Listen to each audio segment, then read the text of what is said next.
हाज़रीन अहले सुन्नत व जमात, अस्सलामु अलैकुम व रहमतुल्लाहि व बरकातुहू। अल्हम्दुलिल्लाह अल्हम्दुलिल्लाहिल हन्नानिल मन्नान अल्लज़ी खलक़ल इंसान व अल्लमहुल बयान वस्सलातु वस्सलामु अला रसूलिही सय्यिदिल इंसि वल जान व अला आलिही व अस्हाबिही ज़विल खैरि वल इहसान, अम्मा बअद। फ़अऊज़ु बिल्लाहि मिनश शैतानिर रजीम, बिस्मिल्लाहिर रहमानिर रहीम। अन्नबिय्यु औला बिल मुअमिनीन मिन अनफुसिहिम, सदक़ल्लाहु मौलानल अज़ीम व बल्लगना रसूलुहुन नबियुल अमीनुल मतीनुल मुख्तारुल करीम व नहनु अला ज़ालिका मिनश शाहिदीन व शाकिरीन वल हम्दुलिल्लाहि रब्बिल आलमीन। बारगाह रिसालत मुआब सल्लल्लाहु तआला अलैहि वसल्लम में एक बार दुरूद पाक का हदिया पेश करें। अल्लाहुम्मा सल्लि अला सय्यिदिना व मौलाना मुहम्मदिन मअदनिल जूदी वल करम व आलिहि व अस्हाबिहिल किराम व इब्निहिल करीम व बारिक व सल्लिम सलातन दाइमतन सरमदन अबदा।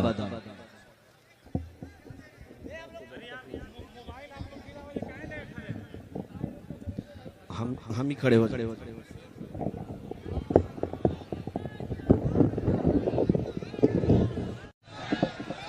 अब ठीक है।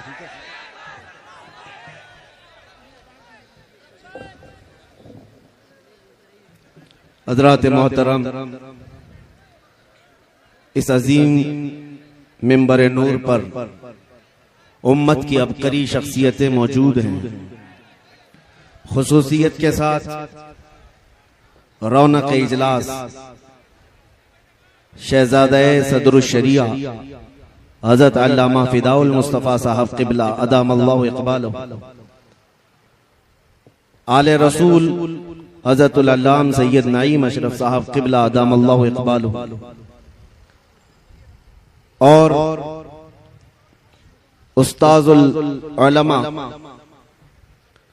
हज़रतुल अल्लाम डॉक्टर आसिम आज़मी साहब क़िबला और हज़रत क़ारी अहमद जमाल साहब क़िबला फ़ख्रुल क़ुर्रा उस्ताज़ुल क़ुर्रा कस्सरल्लाहु अम्सालहुम, दीगर उलमा अहले सुन्नत यहाँ पर जलवाबार हैं। और इन बड़ी शख्सियतों के सामने मैं हाजिर हूँ एक अदना तालिब इल्म की हैसियत से, और कभी मेरे ख्वाबो ख्याल में था नहीं कि मदीनतुल उलमा घोसी जैसे शहर में भी मैं खिताब करूंगा। बस आज हर इलाके के दरमियान खिताब के लिए अगर मैं खड़ा होता हूं तो सिर्फ इतनी निस्बत है, ये नाज ये अंदाज हमारे नहीं होते, झोली में अगर टुकड़े तुम्हारे नहीं होते। या रसूल अल्लाह, जब तक के मदीने से इशारे नहीं होते, रोशन मेरी किस्मत के सितारे नहीं होते। बेदाम ही बिक जाइए बाजारे नबी में, जिंदाबाद, बेदाम ही बिक जाइए बाजारे नबी में, इस शान के सौदे में खसारे नहीं होते। अजीजा ने गिराम वकार, घोसी तो ये दूसरा बरेली है जहां इल्म और उलमा हर सू नजर आता है, हर सू नजर आते हैं। और इस अजीम शहर को निस्बत हासिल है हजरत खलीफा आला हजरत सदरुश शरिया बदरुत तरीका रदी अल्लाह तआला अन्हु की जात गिरामी से। और उनके जमाने में भी घोसी उनके नाम से मशहूर रहा, अपनों में भी और गैरों में भी। और आज के दौर में हम जैसे छोटों के लिए घोसी आज भी मदीनतुल उलमा है। खुसूसियत के साथ मुहद्दिस कबीर शहजादे सदरुश शरिया अल्लामा ज़ियाउल मुस्तफ़ा साहब क़िबला अदामल्लाहु इक़बालहु अतालल्लाहु उम्रहु, आपके नामे नामी से हम बचपन से घोसी का नाम सुनते आए हैं। आज पहली बार आपके सामने हाजिरी है। बस आप हजरात में से अक्सर जिन्होंने मुझे सुना होगा या कहीं से किसी और से सुना होगा, तो उन्हें मालूम होना चाहिए हमारी जिंदगी का सिर्फ एक ही उन्वान है। हमारी जिंदगी का एक ही मकसद है, इस मिंबर से कई तलबा के सरों पर दस्तार बांधी गई, इन्हें इल्म की दस्तार दी गई है, ये हाफिज कुरान हुए हैं, कारी कुरान हुए हैं, लेकिन मेरे अजीजों हकीकत में ये दस्तार का माना ये है कि इनके सरों पर उम्मत मुस्तफा की निगहबानी का जिम्मा रखा गया है कि आप ये उम्मत के सामने आए और पीर बन करके नहीं बल्कि मेरे मुस्तफा के सिपाही बन करके उतरे। आज जरूरत है हर आलिम दीन जो किसी दारुल उलूम से फारिग होकर आ रहा है वो उम्मत के दरमियान आए। उम्मत आज टकटकी बांध करके इंतजार कर रही है कब हमारी जमात में सलाहुद्दीन आएगा। आज इंतजार में है कब हमारी जमात में टीपू सुल्तान आएगा। बस ये काम उलमा का है, वो इस बेड़े को संभालें और उतर आए। मैं अपनी तकरीर का उन्वान आप में से अक्सर को अगर मालूम है तो फिर मैं दोहरा देता हूं। हमारा उन्वान सिर्फ यही है, या रसूल अल्लाह है जो जिंदगानी बाकी ये इरादा कर लिया है जो जिंदगानी बाकी ये इरादा कर लिया है, तेरे मुनकिरों से आका मैं मरूंगा लड़ते लड़ते, तेरे मुनकिरों से आका मैं मरूंगा लड़ते लड़ते। और मेरा इंट्रोडक्शन और मेरा तारुफ नाज़िम इजलास अपने अपने अल्फाज में करा रहे थे, वरना मैं अपने अल्फाज में अगर अर्ज करूं तो मेरा तारुफ सिर्फ इतना ही है, या रसूल अल्लाह तेरे इश्क की बदौलत मुझे जिंदगी मिली है, जिंदाबाद, तेरे इश्क की बदौलत मुझे जिंदगी मिली है, मेरी बात बन गई है तेरी बात करते करते, मेरी बात बन गई है तेरी बात करते करते। याद रखो मेरे अजीजों, जिंदगी का ये अहम उन्वान है नबी करीम सल्लल्लाहु तआला अलैहि वसल्लम की इज्जत की हिफाजत, रसूल करीम सल्लल्लाहु तआला अलैहि वसल्लम के नाम पाक की हिफाजत। आज हर जगह आला हजरत कहते हैं, क्या है आला हजरत का मिशन? पूरी जिंदगी नामे मुस्तफा की हिफाजत, ये सबसे अहम उन्सुर है मसलक आला हजरत का। बेशक आला हजरत की सारी किताबों का निचोड़ निकाले तो उस निचोड़ से एक ही बात निकलती है, मैं गदा हूं अपने करीम का, मेरा दीन पा रहे ना नहीं, ये खुलासा है। मसलक आला हजरत हमें यही सिखाता आया है। अजीजान गिरामी वक़ार, मैं आज ही किसी साहब के मुतालिक ये सुन रहा था, उन्होंने मुझसे कहा, कोई पाकिस्तानी जोकर मौलवी है, कह रहा था कि ये इन लोगों के पीछे नमाज नहीं पढ़ना जो बरेलवी लोग हैं, ये रसूलुल्लाह को मुश्किल कुशा मानते हैं, लिहाजा ये शिर्क करते हैं, ये शिर्क करते हैं, इस वजह से इनके पीछे नमाज नहीं। एक तरफ तो तुम हमें मुशरिक कहते हो और दूसरी तरफ इत्तिहाद का नारा भी लगाते हो, फिर अगर हम तुम्हारे पीछे नमाज ना पढ़ें तो तुम्हें दर्द क्यों होता है, तकलीफ क्यों होती है? लेकिन ये जुमला मुझे बड़ा सख्त लगा कि नबी पाक सल्लल्लाहु तआला अलैहि वसल्लम को अगर आज कोई मुश्किल कुशा समझे, अपनी मुश्किलों का हल करने वाला आका समझे, तो ये साहब हमें मुशरिक करार देते हैं। फिर शरफुद्दीन इमाम बूसीरी के बारे में तुम्हारा क्या ख्याल है, जो लकवा और फालिज के असर के बाद अपने बिस्तर पर लेट करके हुजूर की बारगाह में यूं कहते हैं, या अकरमल खल्क़ि माली मन अलूदु बिही सिवा का इंद हुलूलिल हादिथिल अममी वलै यदीक रसूलल्लाहि जाहु कभी इदल करीम तजल्ला बिस्मि मुंतकिमी। मैं असलाफ का अकीदा बता रहा हूं सुन्नियों। शरफुद्दीन इमाम बूसीरी मिस्र के रहने वाले, अस्कंदरिया में आज भी उनका मज़ार पाक है। आज से तकरीबन 7 सदियों पहले की एक बुजुर्ग शख्सियत का जिक्र है। उनके जिस्म पर जब फालिज का असर हो गया, पैरालाइज, जानते हैं फालिज का असर जब हो जाए तो इंसान चलने फिरने से भी आजिज हो जाए, उठ फिर नहीं सकता। इलाज बहुत कराया हकीमों से, शिफायाबी नहीं मिली। फिर आखिर में शरफुद्दीन बूसीरी ने कसीदा लिखना शुरू किया, मौला या सल्ली व सल्लिम दाइमन अबदा। ये कसीदा आज पूरी दुनिया में मशहूर है। इसके 2 शेर आज भी हुजूर की जालियों के दरवाजे पर भी लिखे हुए मौजूद हैं। हुवल हबीबुल लज़ी तुरजा शफाअतुहु लिकुल्लि हौलिन मिनल अहवालि मुक्तहिमी। 170 अशार लिखे रोते रोते और उसके बाद जब नींद लग गई, आंखें बंद हुई, तो रात अजीम रात थी कि सरवरे कायनात ख्वाब में तशरीफ लाते हैं। ताजदारे मदीना सल्लल्लाहु ताला अलैहि वसल्लम तशरीफ लाते हैं और पूछते हैं, शरफुद्दीन तुझे क्या हुआ? रोते हुए ख्वाब में अर्ज किया कि आका मुझे फालिज का असर हुआ, अब चलने फिरने से आजिज हो गया हूँ, बिस्तर पर रहता हूँ और लोगों ने भी साथ छोड़ दिया है। नबी करीम सल्लल्लाहु ताला अलैहि वसल्लम ने इरशाद फरमाया, शरफुद्दीन बूसीरी तूने जो कसीदा हमारी शान में लिखा वो हमें भी तो सुनाओ। उन्होंने अपना कसीदा लिखा था, लेकिन जो पहला शेर है, पहला मिसरा, उसका एक ही मिसरा उनसे बन पाया था, दूसरा मिसरा नहीं बना था।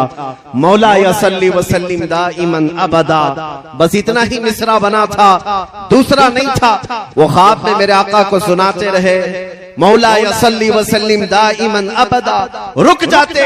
नबी पाक ने इरशाद फरमाया, बूसीरी इसका अगला मिसरा मेरी जानिब से है, अला हबीबी का खैरिल खल्क़ि कुल्लिहिम। और उसके बाद उनके जिस्म पर अपना हाथ फेरा और रात को अपनी एक चादर उठाकर शरफुद्दीन बूसीरी को अता किया। ख्वाब की बात है, ख्वाब की बात है। और नबी करीम सल्लल्लाहु ताला अलैहि वसल्लम की वफात के 700 साल बाद का वाकया है। हुजूर के पर्दा फरमाने के 700 साल बाद का वाकया है। शरफुद्दीन बूसीरी कहते हैं, सुबह जब मेरी आंख खुली, पूरे घर में एक अजीब सी खुशबू महक रही थी, और जब मैं उठने की कोशिश किया तो देखा न मेरे हाथ में फालिज है, न पैर में फालिज है, जिस्म सही सलामत है। ख्वाब की बात ख्वाब होती है, लेकिन शरफुद्दीन बूसीरी कहते हैं, मेरा जिस्म भी सलामत था, और फिर मैं गौर से देखता हूँ तो मेरे बिस्तर पर रात को अता की हुई मेरे मुस्तफा की चादर भी मौजूद थी। 700 साल बाद वो नबी मुश्किल कुशाई करते हैं।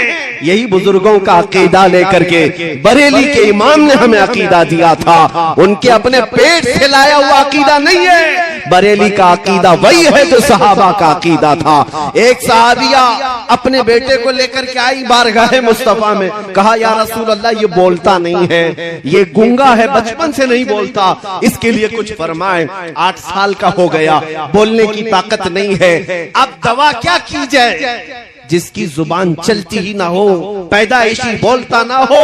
नबी पाक के पास जब वो खातून आई, मेरे अजीजों आज उन लोगों से पूछो वो खातून क्यों रसूलुल्लाह के पास गई? अरे जुबान देना तो अल्लाह का काम है, कुव्वते गोयाई अल्लाह बख्शता है। सहाबिया तो मुस्तफा के दरबार में आई है, ये अकीदा देने के लिए, देता अल्लाह ही है, दरवाजा मुस्तफा का होता है, क्योंकि मेरे आका ने फरमाया है, इन्नमा अना कासिमुन वल्लाहु युअती, अल्लाह देता है और मैं तकसीम करता हूँ। वो सहाबिया करीब आई हुजूर पाक सल्लल्लाहु अलैहि वसल्लम के पास अपना बेटा लेकर के।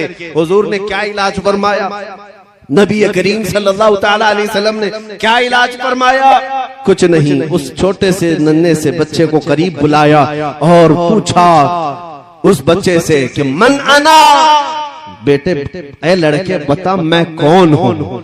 वो जो पैदाइशी गूंगा था वो बच्चा बोल पड़ा, अशहदु अन्नका मुहम्मद रसूलुल्लाह, मैं गवाही देता हूँ कि आप मोहम्मद सल्लल्लाहु अलैहि वसल्लम अल्लाह के रसूल हैं। इसी अकीदे को हमारे इमाम ने फरमाया था, कौन देता है देने को मुंह चाहिए, देने वाला है सच्चा हमारा नबी। और बरेली का अकीदा यही है जिसको हम आशिकाने रसूल फॉलो करते हैं। शाफियो नाफी हो तुम, वाफियो काफी हो तुम, दर्द को कर दो दवा, तुम पे करोड़ों दुरूद। या रसूल अल्लाह बेहुनरो बेतमीज किसको हुए हैं अजीज, एक तुम्हारे सिवा, तुम पे करोड़ों दुरूद। गर्चे है बेहद कसूर, तुम हो अफू व गफूर, बख्श दो जुर्मो खता, तुम पे करोड़ों दुरूद। खल्क के हाकिम हो तुम, रिज़्क के कासिम हो तुम, जो मिला तुमसे मिला, तुम पे करोड़ों दुरूद। अजीज़ान गिरामी वक़ार, आज बात मैं यहाँ से शुरू कर चुका हूँ और आपको ये बताना चाहता हूं कि हमारी जिंदगी का अहम उन्वान है नाम मुस्तफा की इज्जत की हिफाजत। इकबाल ने कहा, आबरूए मां ज़नाम मुस्तफा, हम सबकी इज्जत और आबरू मुस्तफा के नाम से वाबस्ता है।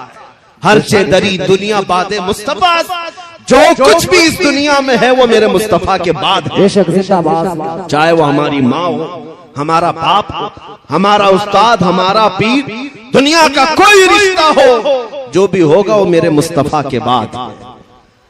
इस अकीदे के साथ आज हमें जीना है। और शायद आज लोगों में इसी बात को लेकर के कुछ कमजोरियां आई हैं।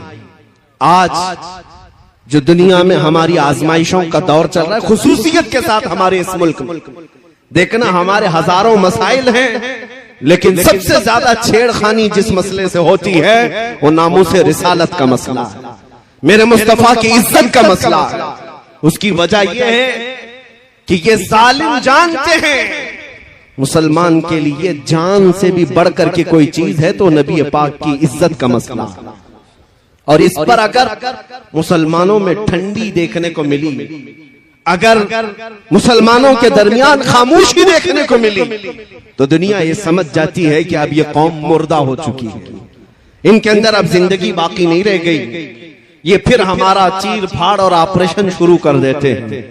लेकिन आज भी मुझे ये एहसास है, मैं आपको एक मिसाल के जरिए से बताऊं। एक डॉक्टर जब ऑपरेशन थिएटर में किसी को ले जाता है, इंजेक्शन देता है, सुन होने का, बेहोशी का इंजेक्शन देता है, या गोली के जरिए से या दवा के जरिए से बेहोश करे। अब बंदा बेहोश हुआ है या नहीं कैसे पहचाना जाए? उसको चूंटी काट करके देखो, कैंची मार करके देखो, या उसका कान खींच करके देखो। अगर हरकत नहीं कर रहा है इसका मतलब है बेहोश हो गया है। हमारा चूंटी काटना उसको पता नहीं चल पा रहा, हमारा उसे हिलाना पता नहीं चल पा रहा है, इसका मतलब है बेहोश हो गया है। अब उसके बाद दूसरा प्रोग्राम शुरू होता है, काटो इसको, फाड़ो, चीरो, जो कुछ करना है करो, जब बेहोश हो।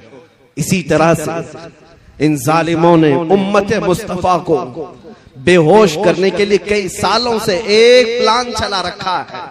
मुसलसल तुम्हें दुनियावी अय्याशियों में इस तरह मुब्तला कर रखा है कि हमारी कौम में सबसे ज्यादा नशे को तकसीम कर रखा है। हर जगह, हर मोहल्ला हमारा नशा से लबरेज है। हमारे नौजवानों में एडिक्शन, खास तौर पर कई खतरनाक किस्म के नशों में मुब्तला है। पूरे हिंदुस्तान की बात कर रहा हूं, तुम्हें नशा दे दे करके सुन किया जा रहा था। और इस नशा से अगर पागल नहीं हुआ, जो हेरोइन है, कोकेन है, अफीम है, चरस, गांजा, भंग, तो फिर दूसरा नशा इंटरनेट का दिया गया। इंटरनेट का भी एक नशा है जिसके जरिए से तुम्हारी हालत ऐसी है कि 5 मिनट मोबाइल को छोड़े नहीं रह सकते। सोशल साइट्स पर आज एक सर्वे के मुताबिक 24 घंटों में से कुछ लोग 18 घंटे इस्तेमाल करते हैं। इसका मतलब हुआ कि पूरा सोने के अलावा सारा काम तुम्हारा मोबाइल पे। ये नशा है और छूटने वाला नहीं है जल्दी।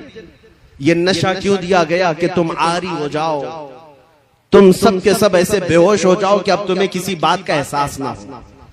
अब ट्रायल का वक्त आया, 10 साल से नशा दिया जाने लगा। अब चेक करने का वक्त है कि देखा जाए कि बेहोश है या होश में।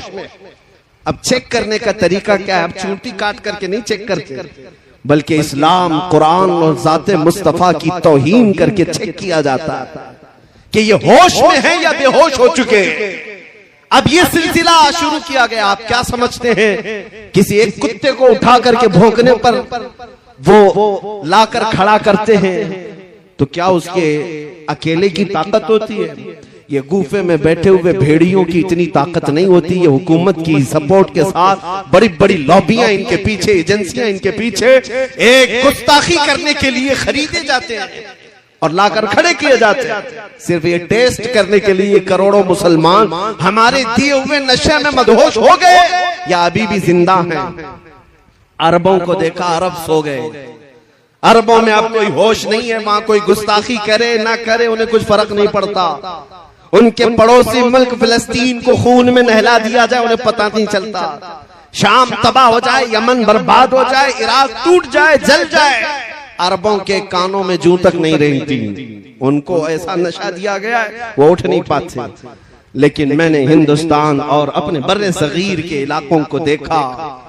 10 साल से अगरचे तुमने हमारी कौम को नशा दिया होगा, चाहे वो हेरोइन, कोकेन, अफीम, भंग, चरस के साथ या फिर इंटरनेट की जमीन पर पोर्नोग्राफी और गंदी तस्वीरों के साथ इनको नशा में एडिक्ट किया होगा, लेकिन अब भी मुझे ये यकीन है कि हमारी कौम मुस्लिम हिंदुस्तान में पूरी मरी हुई नहीं है।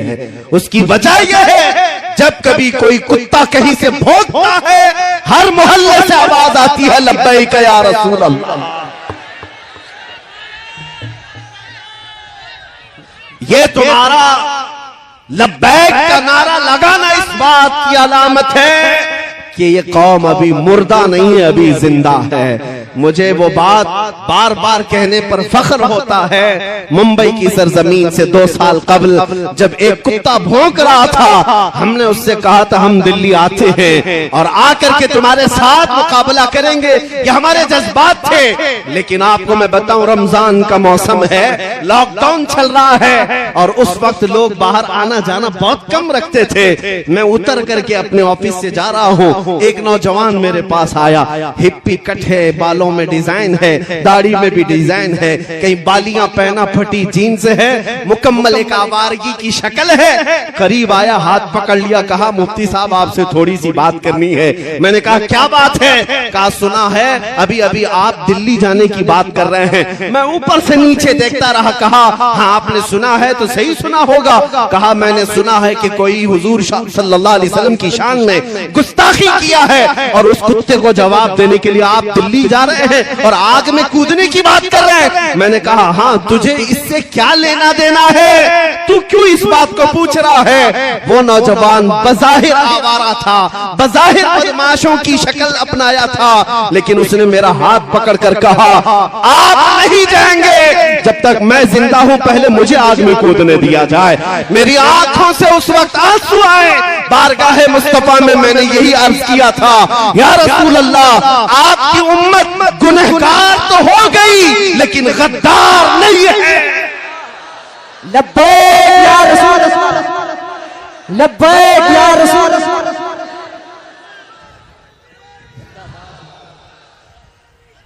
या रसूल, लब्बैक।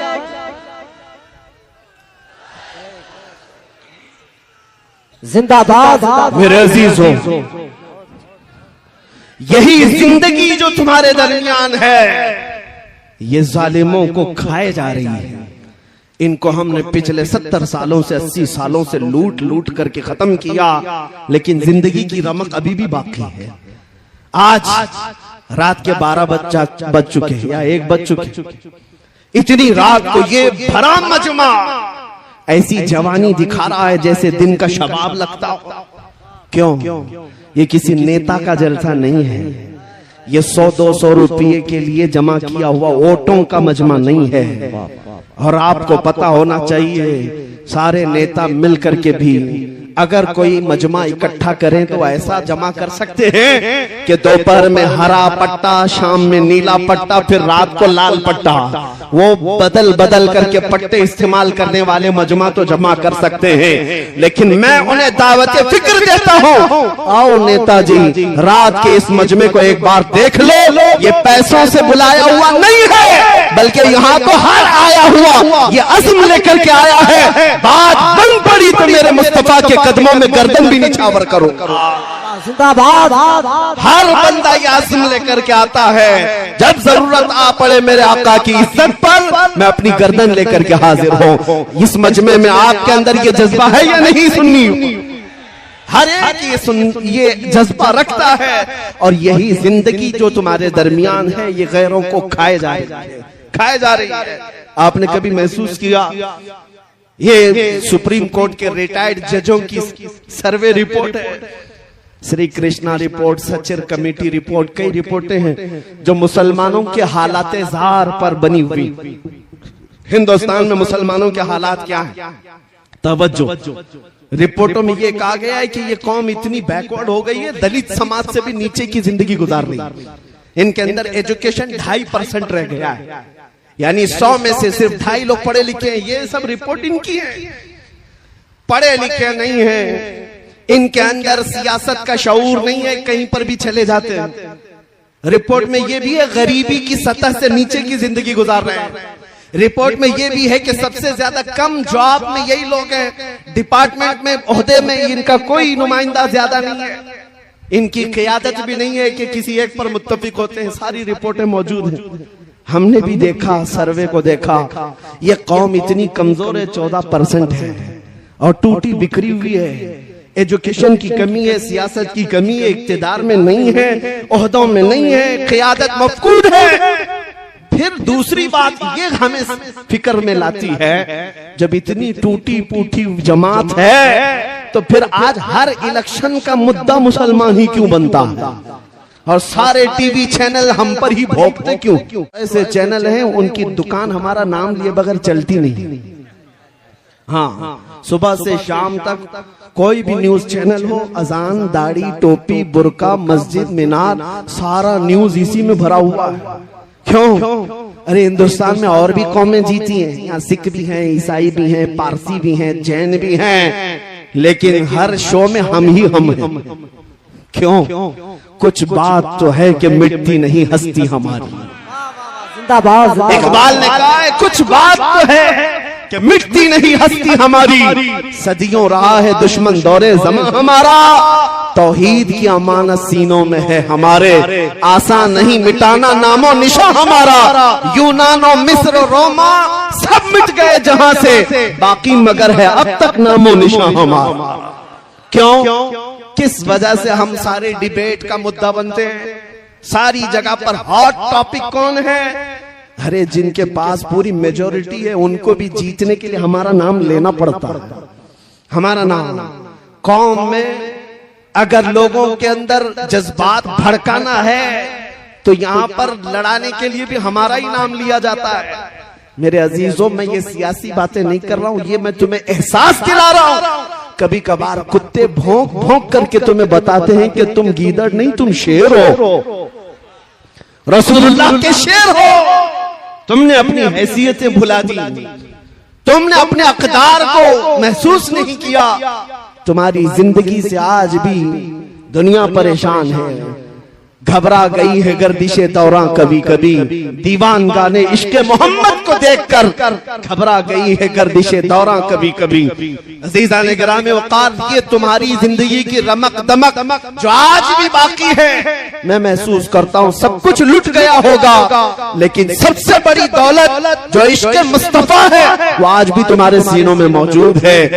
ये अगर है तुम्हारे पास तो दोबारा उठ खड़े होने में कोई दिक्कत नहीं है, हमारे जमा होने में कोई दिक्कत नहीं है। फिर से ये कौम जिंदा होगी, ताबिंदा होगी और हर जगह फिर परचम इस्लाम लहराएगी। हाँ, अगर दिल से मेरे मुस्तफा का नाम निकल गया तो फिर चलती फिरती लाशें हैं, इनसे कुछ होना नहीं है। याद रखो, हमारी जिंदगी में जो कुछ भी है वो मेरे मुस्तफा की बरकत से है। वो जो न थे तो कुछ न था, वो जो न हो तो हर सुन्नी जानता है, वो जो न हो तो कहां पर हमारी जिंदगी में भी वो जो न हो तो, हमारी हर चीज में वो जो न हो तो। अरे कब्र में भी जाओगे, फरिश्ते दो सवाल करेंगे, तुम्हारा रब कौन है, तुम्हारा दीन क्या, यहाँ तक बहुत सारे बोल पड़ेंगे। तीसरा सवाल जो फरिश्तों का है, हुजूर को दिखा करके ही पूछेंगे इनके बारे में क्या कहता था। वो जो ना हो तो कब्र में भी तुम्हें वहां पर भी जरूरत है, और वहीं आकर के मुनाफिक फंस जाता है।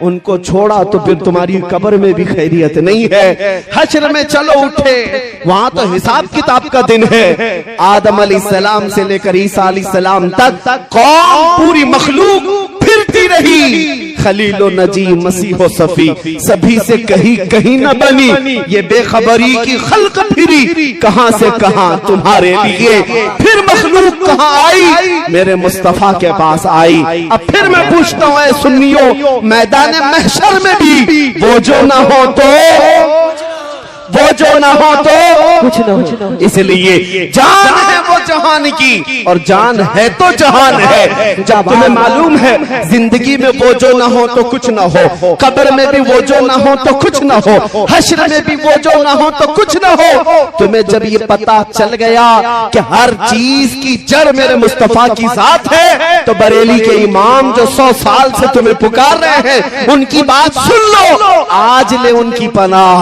आज मदद मांग उनसे, आज ले उनकी पनाह, आज मदद मांग उनसे, कल मानेंगे क़यामत में अगर मान गया।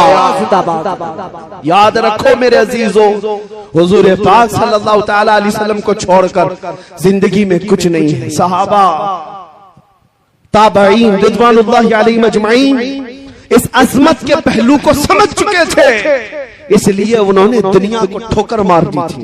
जानते हैं उनके नजदीक किसी भी चीज की अहमियत नहीं थी। आज ये बातें मैं आपको एहसास दिला रहा हूं। जब कभी जरूरत तुम्हारी जिंदगी में आए, मैं हर नौजवान को बेदार करना चाहूंगा इस बात को लेकर, सारे मसले सारे मुद्दे एक जगह रख देना। मेरे मुस्तफा के नाम की इज्जत अलग है, ये मकाम ही अलग है, और अगर तुमने फिक्र किया तो अल्लाह ताला तुम्हारे सारे मसाइल को यूं ही हल फरमाएगा। बेशक सारे मसाइल यूं ही हल हो जाएं।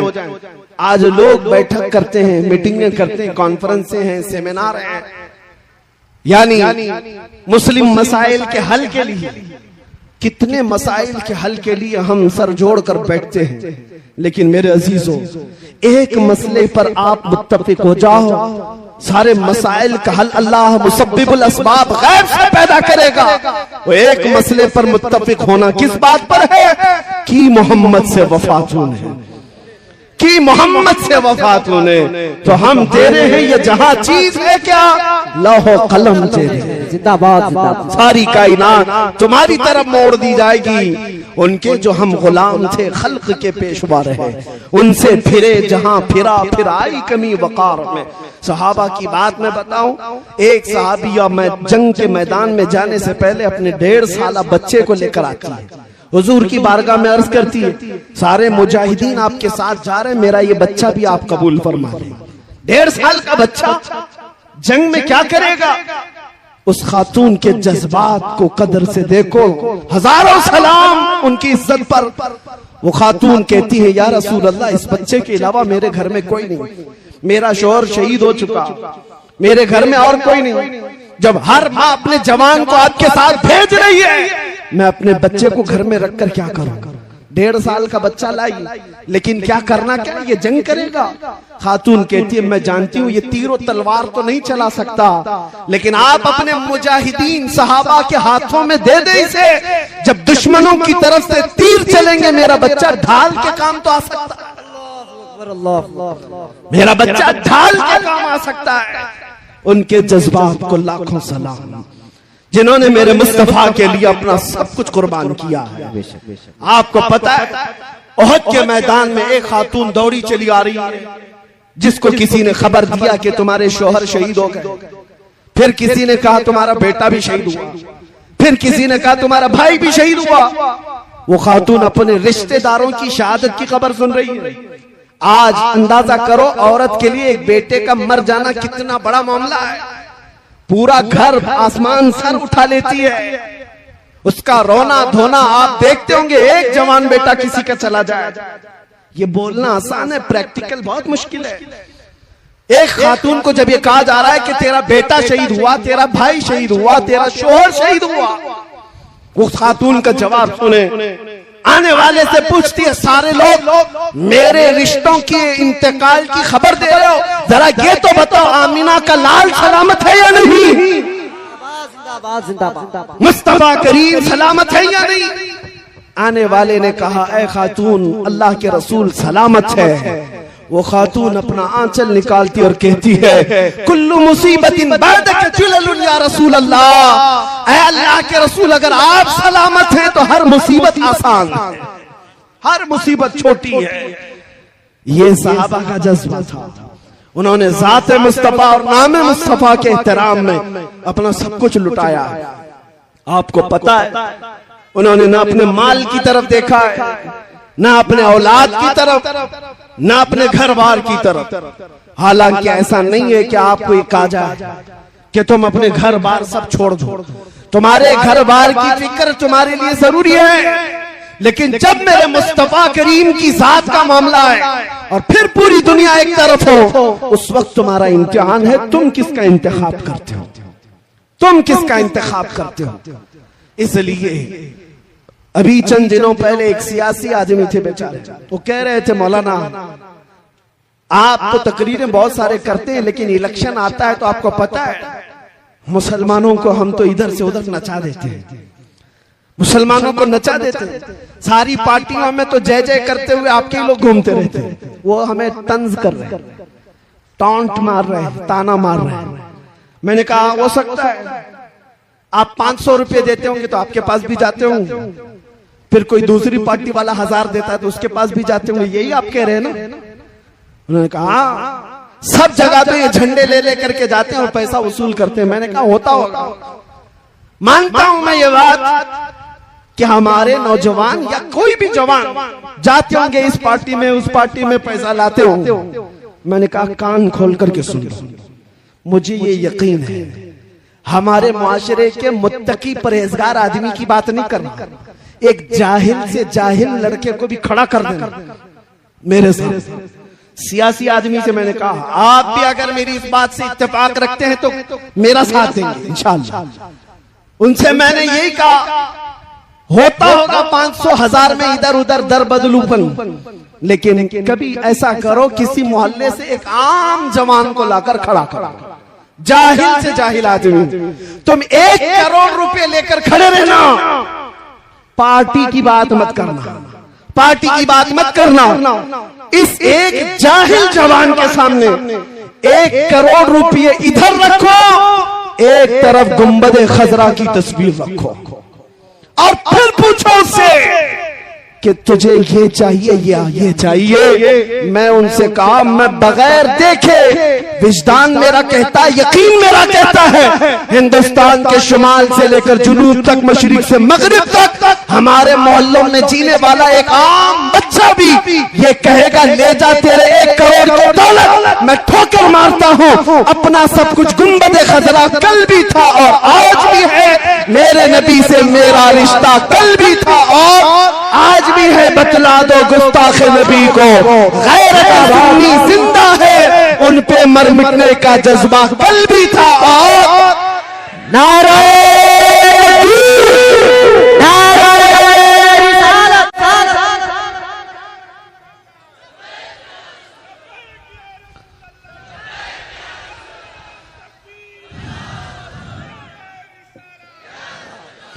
बस मेरे अजीजों के जज्बा जिंदा रखो। हालात बिगड़े जा रहे हैं, हमें पता है, हमें पता है, बहुत सारे लोगों ने ये महसूस किया है, हालात बहुत तेजी से बदलते जा रहे हैं, जहर फैलता जा रहा है। ऐसे हालात में इतना सख्त नहीं बोलना चाहिए। बहुत सारे लोग मुझसे कहते हैं, मैं उनसे अर्ज करता हूं बड़े अदब के साथ, आपके मशवरे सर आंखों पर, लेकिन अब भी ना बोलें तो फिर कब बोलेंगे, अब भी ना बोले तो कब बोले, जब उम्मत मुस्तफा पर हालात ऐसे आ गए हो कि बोलना भी आज मौत की सजा के जुर्म के बराबर है। आज के हालात में मेरे अजीजों अफजल जिहाद है, इन अफजल जिहादी कलिमत हक़्क़िन इंद सुल्तान जाए, जालिम बादशाह की मौजूदगी में हक बात का ऐलान करना सबसे अफजल जिहाद। आप तमामी हजरात से मैं इतना कहूंगा, हालात से घबरा कर, खौफजदा होकर, डर कर जीने की जरूरत नहीं। तुम्हारा दीन सच्चा है, तुम्हारा नबी सच्चा है, कुरान किताब अल्लाह की सच्ची है, तुम्हारा खुदा सच्चा है। जब खुदा सच्चा, दीन सच्चा, रसूल सच्चा, किताब सच्ची, तो सर झुकाकर नहीं सर उठाकर जीना है। डरे वो कौम जो चोर हो, डरे वो जो मुजरिम हो। अज़ीज़ान गिरामी वक़ार, ज्यादा से ज्यादा आज के हालात नहीं, हर जमाने में उम्मत मुस्तफा के साथ ऐसी हालात रहे। सतीजा कार रहा है अजल से ताइम रोज, शरारे बुलहबी से चरागे मुस्तफा, हर जमाने में ये हालात रहे। लोग ये कहते हैं हालात बुरे हैं, संभल करके रहना चाहिए। मुझे बताओ करबला के मैदान में कौन से अच्छे हालात थे? बद्र जब वाक़या हुई कौन से हालात थे? और फिर ये बात कि हम तादाद में कम हैं, माइनॉरिटी में, मियां हर जमाने में हम माइनॉरिटी में रहे। बदर में 313 माइनॉरिटी में ही थे, ओहद में भी थे, खैबर में थे, खंदक में थे। सबसे बड़ी माइनॉरिटी जो कम तादाद की थी वो तो करबला के मैदान में थी। इसलिए मैं आपको बताता हूं, इन हालात से खौफजदा होने की जरूरत नहीं। दौर बदलेगा, वक्त आएगा, रात होने के बाद सुबह तो होना है, उजाला तो होगा। कुरान में मेरा मौला फरमाता है, ये कुफ्फार और मुशरिकीन अपने मुंह के फूंकों से अल्लाह के चिराग को बुझाना चाहते हैं, और अल्लाह अपने चिराग को मुकम्मल करके रहेगा। ये नूर इस्लाम कायम रहेगा, किसी के बुझाने से नहीं बुझेगा। आप इस बात से खौफजदा ना हो। कोई लोमड़ी का बच्चा अगर गुफे में बैठकर ये कहता है इस्लाम का विनाश करना है, खत्म करना है, उससे तो हम मजाक में ये कहते हैं तू पहले अपने जिस्म की खुजली मिटा करके दिखा। इस्लाम बहुत बड़ी चीज है, अपने जिस्म की खुजली नहीं मिटाई जाती, इस्लाम को मिटाने की बात है। ये बातें आपके सामने इसलिए अर्ज कर रहा हूं, खौफजदा होने की जरूरत नहीं। जब ऐसे बातें लगे आला हजरत को पढ़ लो। इमाम अहले सुन्नत फाजिल बरेलवी फरमाते हैं, खौफ ना रख रजा जरा, तू तो है अब्द मुस्तफा, तेरे लिए अमान है, तेरे लिए अमान है। हुजूर ताजुश शरिया बदरुल तरीका फरमाते हैं, मुझे क्या फिक्र हो अख्तर, मेरे यावर है वो यावर, बलाओं को जो मेरी खुद गिरफ्तार बला कर।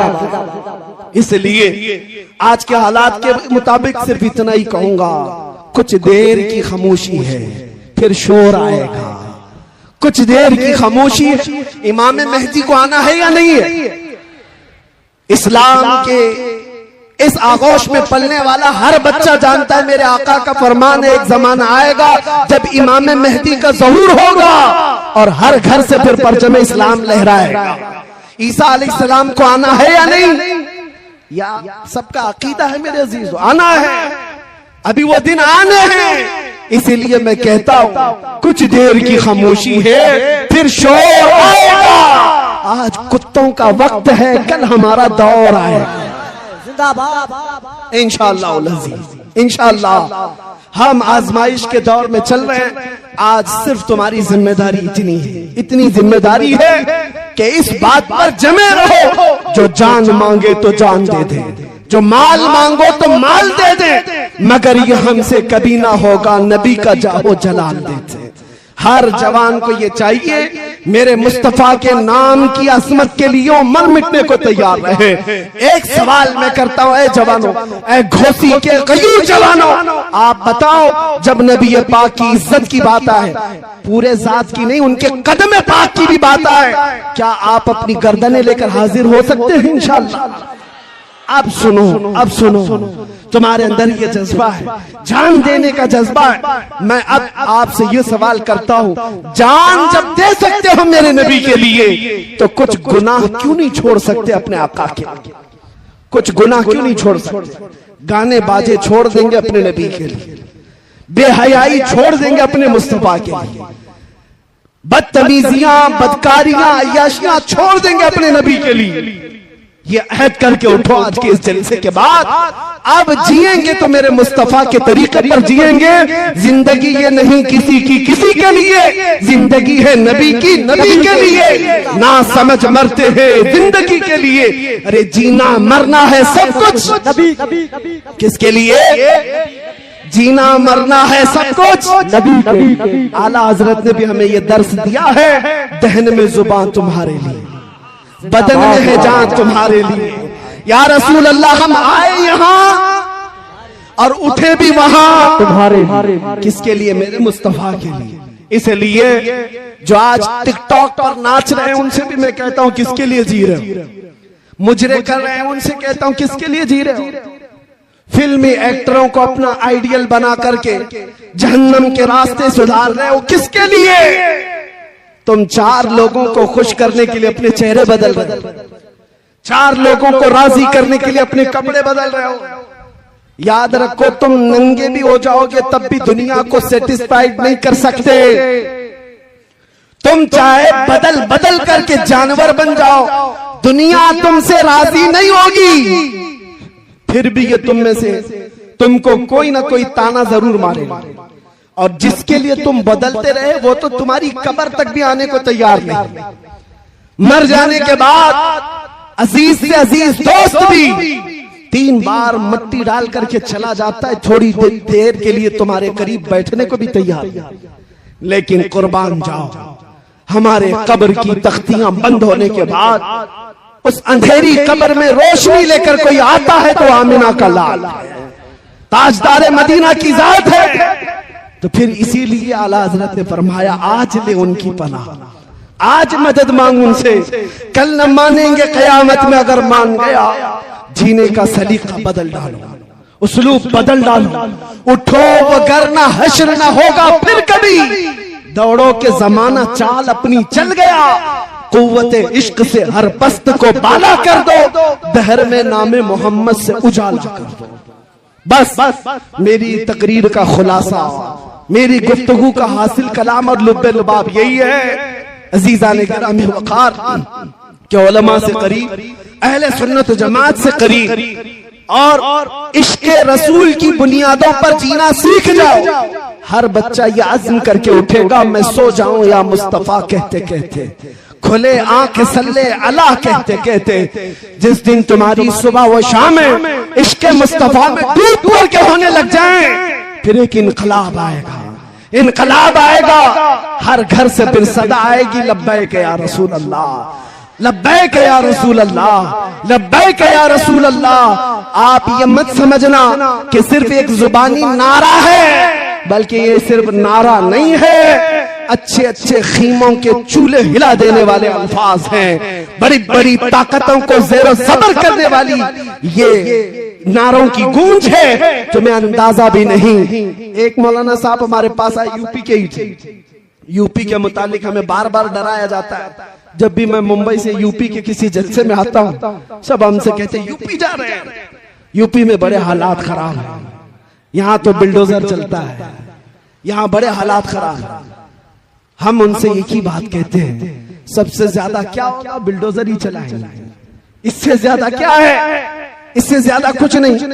उन्हें अभी पता नहीं हम बिलाल हबशी के वारिसीन हैं, जिंदाबाद। उन्हें अभी पता नहीं खुबैब इब्ने अदी हमारे अकाबिर में से हैं, और उन्हें ये पता नहीं अंग्रेज इससे भी बड़े काम कर चुके। किफायत अली काफी रहमतुल्लाह ताला अलैह को गिरफ्तार करके उनके जिस्म पर स्त्री फेरा था, 7 दिन तक गरम स्त्री फेरते थे, और फिर जब चमड़ी जल जाती थी तो नमक छिड़कते थे।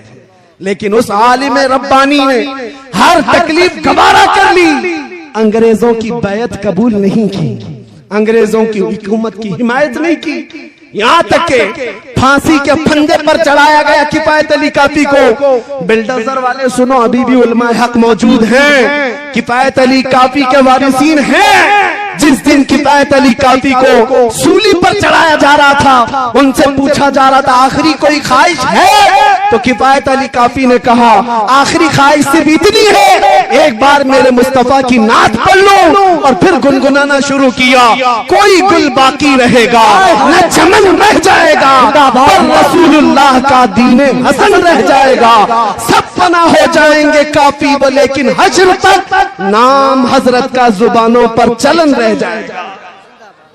आपको पता है 3,000 अंग्रेजों ने मिलकर के किफायत अली काफी को मुरादाबाद में फांसी पर चढ़ा दिया था। 1857 गदर का मामला है, और अंग्रेज 8 दिन तक जश्न मनाते रहे कि हम एक आशिक रसूल को खत्म कर दें।